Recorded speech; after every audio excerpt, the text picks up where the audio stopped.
नमस्कार दोस्तों, आप लोग का अपना YouTube चैनल रिजल्ट विद आकाश में स्वागत है। दोस्तों, इस श्रृंखला में जो भी आप लोग वीडियो देख रहे हैं, उस वीडियो का एकमात्र उद्देश्य आप लोग भी जानते हैं कि क्या है। बस यही है कि क्वेश्चन के माध्यम से हम लोग पूरे पेपर को सॉल्व करने का तरीका सीखते हैं। और बाकी एक सीरीज दूसरी भी चलाई जा रही है जिसमें पीडीएफ के माध्यम से आप लोगों को क्वेश्चनों का मतलब कि क्वेश्चनों का प्रैक्टिस कराया जा रहा है या रिवाइज कराया जा रहा है। उसका भी लिंक आप लोगों को डिस्क्रिप्शन बॉक्स में मिल जाएगा। आप लोगों में से जो लोग उस श्रृंखला से नहीं जुड़े हैं उस श्रृंखला से जुड़ सकते हैं। आइए दोस्तों, हम लोग पहले क्वेश्चन की बात करते हैं। देखिए दोस्तों, पहला क्वेश्चन क्या दिया है, कह रहा है क्या, वह खेल जो बच्चे को दूसरे के विचारों, विश्वासों और भावनाओं को समझने में सहायक होता है, क्या कहलाता है। अब देखिए, यह क्या सिखाना चाह रहा है, क्या कि मतलब कोई ऐसा गेम खिलाया जाए जिससे बच्चे क्या करें कि दूसरे किसी पर्सन, किसी बालक के बारे में जानने की शक्ति उनके अंदर आ जाए। तो यह क्या होता है, एग्जैक्ट यह क्या है, तो ये कल्पना को सिखाना चाह रहे हैं, मतलब कल्पना करने सिखाने चाह रहे हैं। हम लोग को ऑप्शन भी दिया है कल्पना शक्ति वाले खेल। तो जो कल्पना शक्ति वाले खेल खिलाए जाएंगे या बच्चे को बताया जाएगा, उसमें क्या होगा, उसमें बच्चे अब कल्पना करना सीख जाएंगे। यानी किसी के दूसरे के संवेग के बारे में, यदि किसी का चेहरा लटका हुआ है तो वो समझ जाएंगे क्या कि वह कोई ना कोई परेशानी में है सामने वाला। तो उस खेल को क्या कहा जाता है, कल्पना शक्ति वाले खेल। न कि समानांतर खेल, और न ही एकांकी खेल, और न ही स्वतंत्र एकांकी खेल। ठीक है। अब देखिए दूसरा क्वेश्चन क्या दिया है, जेंडर। जेंडर शब्द दोस्तों आप लोगों को एक दो क्वेश्चन देख कर ही जाएगा। अब कह रहा है जेंडर जन्म के समय निर्धारित होता है, अनुवांशिक विशिष्टताओं द्वारा पूर्व निर्धारित होता है, सामाजिक संरचनाओं द्वारा आरोपित होता है, एक आंतरिक गुण है। तो जब भी जेंडर की बात आ जाए तो जेंडर क्या है, यह सामाजिक संरचनाओं द्वारा आरोपित होता है। यानी क्या कि जब बालक या बालिका जन्म ले लेती है तब से उसको जेंडर का आभास कराया जाता है। क्या कि आप लड़की हो, आप इस कार्य के योग्य नहीं हो, आप लड़के हो, आप यह कार्य नहीं कर सकते हो। मतलब दोस्तों, यह मुद्दा एक पक्ष की नहीं है। मतलब आप कतई यह बात नहीं कर सकते हैं कि केवल लड़कियों को ही कार्य करने से रोका जाता है, बल्कि कुछ कार्य में लड़कों के साथ भी जेंडर रूढ़िवादिता होती है। तो ऐसा नहीं कहा जाता। ये दोस्तों समाज के द्वारा निर्धारित किए जाते हैं, न कि हमारे जन्म के साथ आता है और न ही कि हमको मतलब ही कोई वसीयत में मिला हुआ यह भूमिका है, बल्कि समाज ये हम लोग को देता है क्या कि जेंडर एक सामाजिक संरचनाओं द्वारा आरोपित होता है और समाज ही हम लोग को कंपेयर करने सिखाता है, यानी दोनों पक्ष को अलग अलग करता है।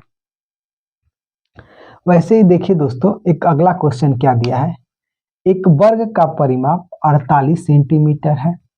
दोस्तों यह मैथ का क्वेश्चन है, हम लोग इधर थोड़ा सा जगह बनाएंगे तब इसको आराम से समझेंगे। कह रहा है एक गणित की परीक्षा में सुश्री फातिमा ने एक प्रश्न सम्मिलित किया, यदि दो संख्याओं का योग 17 तो संख्याएं क्या है। अब देखिए, यह एक उदाहरण है। किसका उदाहरण है, मतलब कि जैसे मान लीजिए आप ही अपने पर लेकर सोचेंगे तो सीटेट के ज्यादा क्वेश्चन हो जाएंगे। यदि एक टीचर के स्थान पर बैठ जाते हैं तो ज्यादा हो जाएंगे, बालक को यदि खुश कर देंगे तब भी ज्यादा हो जाएंगे। मतलब दो तीन बस जगह पर अगर इम्प्लीमेंट करना सीख जाते हैं तो बहुत ज्यादा क्वेश्चन बना लेंगे। यदि गार्जियन के रूप में खुद को रखिए, टीचर के रूप में भी खुद को रखिए, बालक को बालक के रूप में रहने दीजिए। और जैसे देखिए यहाँ पर एक क्वेश्चन दिया है कि दो संख्याओं का योग 17 है, तो वो संख्याएं क्या है, यह उदाहरण है। किसका उदाहरण है, तो कह रहा है बहुविकल्पी चयन प्रश्न संदर्भात्मक प्रश्न, बंद सिरे वाले प्रश्न, मुक्त सिरे वाले प्रश्न। अब देखिए, दो संख्याओं को जोड़ के 17 लाया गया है। तो अब बताइए बहुविकल्पी प्रश्न में क्या होता है कि आप सीधा उत्तर मारते हैं। जैसे क्या दिया होता कि 9 को और हम 8 को जोड़ रहे हैं तो हमारा क्या होगा, बहुविकल्पी में आ गया 17 होगा, 18 होगा, 19 होगा, तो हमारा उत्तर क्या हो जाता, हमारा उत्तर मतलब कि 17 हो जाता, तो यह बहुविकल्पी हो जाता। वैसे ही बात कर रहे हैं संदर्भात्मक प्रश्न, मतलब कि इसके संदर्भ में कोई उत्तर देना होता तब संदर्भात्मक प्रश्न होता। लेकिन मेन इस क्वेश्चन का पूछने का उद्देश्य यहाँ पर दो शब्दों का जानना है। हम दो शब्दों की बात करते हैं।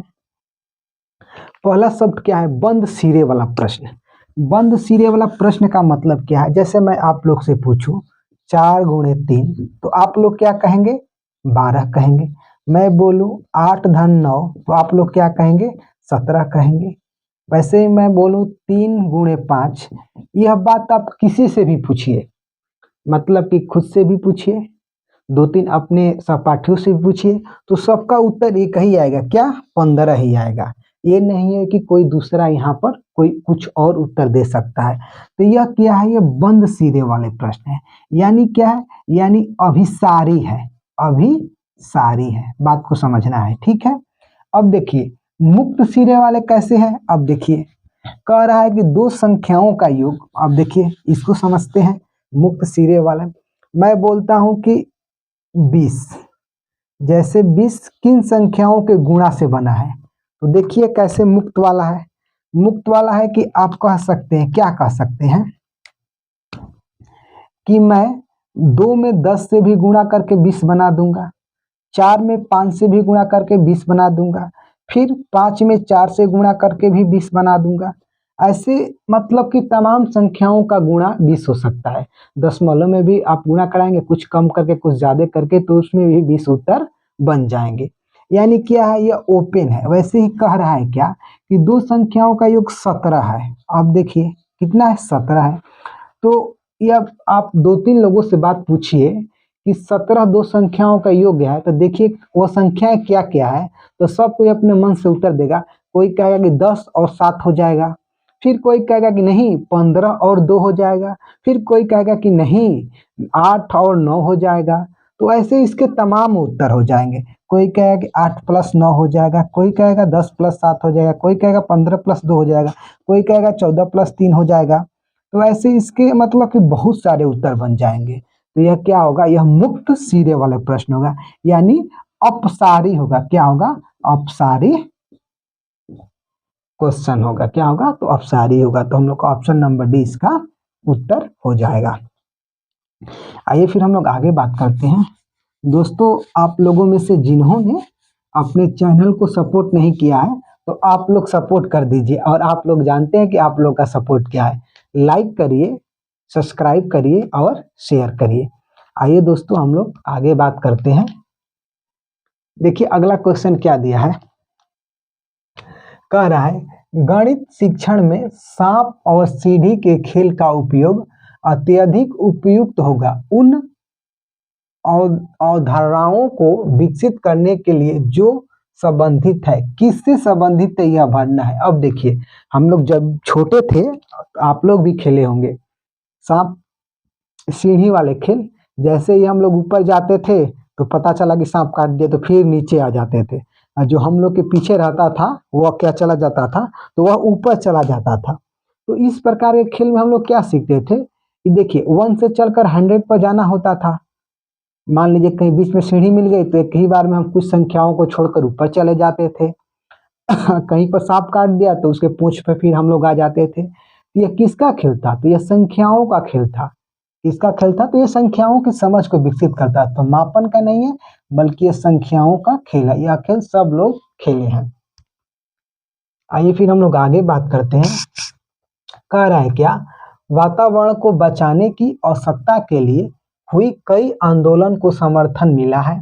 निम्नलिखित में से किसने 1970 के चिपको आंदोलन में निर्णायक भूमिका निभाई। अब देखिए जब भी चिपको आंदोलन की बात आ जाए तो आप लोग याद रखिए क्या, सुंदरलाल बहुगुणा, इन्होंने चिपको आंदोलन में एक महत्वपूर्ण भूमिका निभाई थी। और दोस्तों ये बहुत इंपॉर्टेंट क्वेश्चन है, बार बार पूछा जाता है। अब देखिए आगे क्या दिया है, निम्नलिखित में से कौन सा संख्या ज्ञान के विकास से संबंधित नहीं है। जब भी नहीं वर्ड आए तो उसे आप राउंड कर लीजिए। आप उसे राउंड कहाँ कहाँ करेंगे, आप बोलिए कि ऑनलाइन एग्जाम होगा तो हम कैसे करेंगे, तो आपको एक रफ शीट मिलेगा, आप उस पर क्वेश्चन को मतलब नहीं वर्ड को कैसे भी ध्यान रखिए, ये आपकी जिम्मेदारी है और मेरी जिम्मेदारी बस है कि बार बार बोलकर आपको समझाना। तो इसीलिए मैं बार बार आप लोगों को सजग करता रहता हूँ। निम्नलिखित में से कौन सा संख्या ज्ञान के विकास से संबंधित नहीं है। कर है पंक्तिबद्धता, पदानुक्रम समावेशन, वर्गीकरण, आत्मकेंद्रितता। अब देखिए आत्मकेंद्रितता का संख्या से कोई लेन देन नहीं है, बल्कि आप पंक्ति में भी संख्याओं को समझ के विकसित करेंगे, पदानुक्रम भी कि फर्स्ट सेकंड थर्ड है, वर्गीकरण में भी कि 3 5 2 7। मैं जैसे मान लीजिए कि मैं वर्गीकरण की बात करूं, मैं से 2 लिखे, 2 3 5 और 9 लिख दिया, बोला कि इसमें एक अलग संख्या है तो 9 अलग है, क्यों, बाकी तीनों अभाज्य है, ये अलग है। तो इसमें भी आप संख्याओं का समझ विकसित कर सकते हैं, लेकिन आत्मकेंद्रितता का इस संख्याओं से कोई लेन देन नहीं है। तो हम लोग को ऑप्शन नंबर डी इसका उत्तर हो जाएगा। दोस्त हम लोग के एक इधर से क्वेश्चन बाकी है, तो आइए हम लोग उसे भी समझ लेते हैं। देखिए वो क्वेश्चन क्या है, बहुत इंपॉर्टेंट दोस्त क्वेश्चन है भी, बार बार वह पूछा जाता है, तो आप लोग उसे आराम से समझिए। देखिए क्या कह रहा है, कह रहा है एक वर्ग का परिमाप। अब देखिए कोई यहाँ पर वर्ग है, इसका परिमाप का मतलब क्या है कि चारों भुजाओं को जोड़ा जा रहा है, यानी कि अगर ये ए इसकी भुजाएं हैं तो चारों को जोड़ा जा रहा है, तो क्या हो जाएगा, 48 सेंटीमीटर है। देखिए जब भी परिमाप शब्द आए किसी भी आकृति का, तो भुजाओं का योग होता है, क्या होता है, तो भुजाओं का योग होता है। तो 4 भुजाएं, अब वर्ग की चारों भुजाएं बराबर होती है, तो 1 2 3 4, तो 4 ए बराबर 48, तो ए बराबर बर चौक 48, यानी ये 12 है, ये भी 12 है, ये भी 12 है और ये भी 12 है।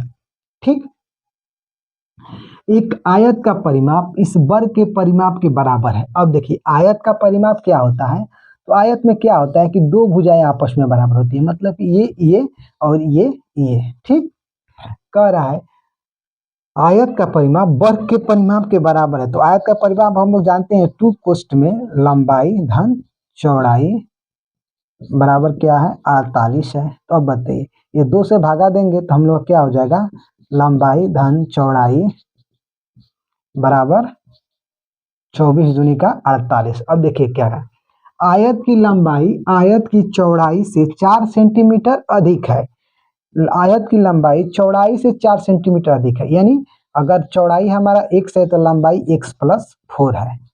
ठीक, जैसे देखिए चौड़ाई यदि हमारा x हो गया तो लंबाई क्या होगा, x प्लस 4, और इसका योग कितना है, 24 है। इस 2 से हम भागा दे दिए, ठीक है ना। तो ये देखिए 2x, ये कितना हो गया 20, तो x बराबर कितना हो गया 10। यानी क्या, यदि चौड़ाई उसका x है तो x का मान कितना आ गया 10, तो लंबाई कितना होगा x प्लस 4 यानी 14। ठीक, अब देखिए वर्ग तथा आयत के क्षेत्रफल का अंतर क्या है। अब देखिए वर्ग की एक भुजा है तो वर्ग का क्षेत्रफल क्या होता है, भुजा स्क्वायर यानी 12 का स्क्वायर 144, और आयत का क्षेत्रफल क्या होता है, लंबाई गुणे चौड़ाई यानी 10 गुणे 14, इसका मतलब 140। और दोनों में अंतर पूछा है, 144 में से 140 घट जाएगा तो कितना बचेगा, 4 सेंटीमीटर, यानी ऑप्शन नंबर ए इसका क्या हो जाएगा, ऑप्शन नंबर ए इसका उत्तर हो जाएगा। आराम से देखिए एक वर्ग का परिमाप 48 सेंटीमीटर है, यानी वर्ग के चारों भुजाओं को जोड़ा जा रहा है तो 48 हो रहा है। ठीक, और वर्ग क्या होता है कि चारों भुजाएं बराबर होती है, तो वर्ग की एक भुजा 12 सेंटीमीटर हो गई। उसके बाद कह रहा है एक आयत का परिमाप इस वर्ग के परिमाप के बराबर है, क्या, यानी 2 कोष्ठ में लंबाई धन चौड़ाई 48 सेंटीमीटर है। ये देखिए याद करने की बात नहीं होती है क्योंकि ये दोनों बराबर है, तो इसीलिए 2 लंबाई और 2 चौड़ाई, यही हम लोग का क्या है, परिमाप है। तो लंबाई और चौड़ाई, हम लोग का लंबाई और चौड़ाई को जोड़कर 24 मीटर इसका परिमाप है।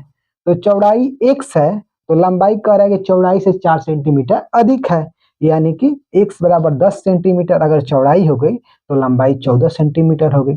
फिर दोनों का क्षेत्रफल यानी वर्ग का क्षेत्रफल भुजा स्क्वायर 144 और आयत का क्षेत्रफल लंबाई गुना चौड़ाई यानी 10 गुना 14 140। दोनों में अंतर कितने का आ गया? 4 सेंटीमीटर का, वर्ग सेंटीमीटर का अंतर। ऑप्शन नंबर ए हम लोग का उत्तर हो जाएगा। दोस्तों कभी भी आप मैथ के क्वेश्चन को बनाइए, आराम से बनाइए और इसके लिए थोड़ा सा टाइम आप लोग निकालिए। अगर थोड़ा सा निकालेंगे तो आप लोग का मतलब, मैं बार बार कहता हूँ कि आप लोग का 2-4 नंबर तो एक्स्ट्रा आएंगे ही। और आप एक बार इस ट्रिक को आजमा कर देखिएगा, आप लोग का एक्स्ट्रा नंबर आना बिल्कुल तय है। दोस्तों अगर इस वीडियो के माध्यम से मैं अपने बात को अगर आप लोगों तक पहुंचा पाया हूं, तो आप लोग इस चैनल को सपोर्ट करिए। और आप लोग जानते हैं कि आप लोग का सपोर्ट क्या है। आप लोग लाइक करिए, सब्सक्राइब करिए और दोस्तों शेयर करिए। दोस्तों हम लोग मिलेंगे एक और बेहतर वीडियो के साथ, तब तक के लिए दोस्तों जय हिंद।